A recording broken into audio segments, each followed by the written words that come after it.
Okay, mga pare ko, beginners lang ako, beginners. Pero ito ang model ng TV ko. So,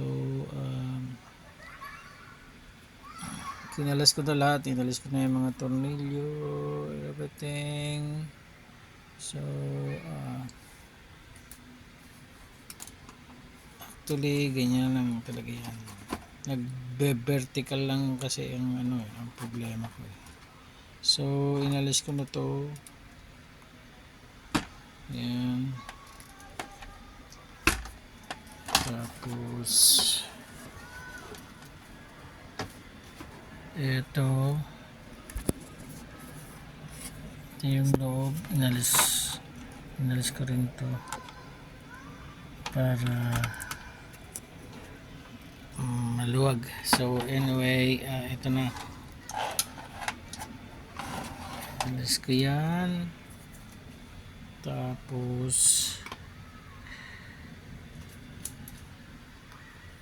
tinesting ko rin yan, tinignan ko rin yan, but hindi nakuha dyan. Ngayon pumunta ako dito sa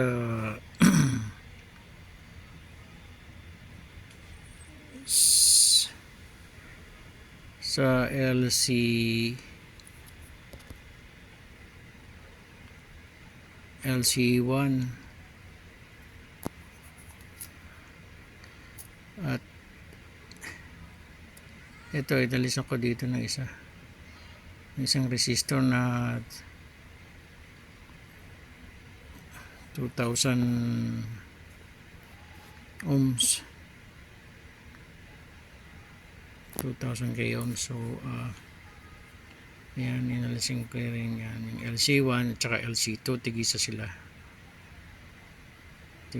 At ayun, ito ang LC2. Yan, ito dito, ito kasi ang input, tong output. So anyway, inalisan ko ng isang resistor, and then dito rin sa kabila, yan, ito input output. So inalisan ko rin yun ng resistor na isa, at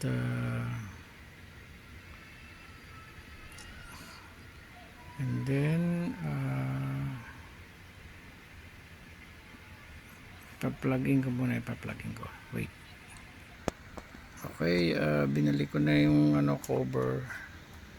Ngayon ipa-plug ko na yun. Ito na yung standby power. Tapos iwan natin yun. Okay, so let's see the screen. Ayun, okay na siya.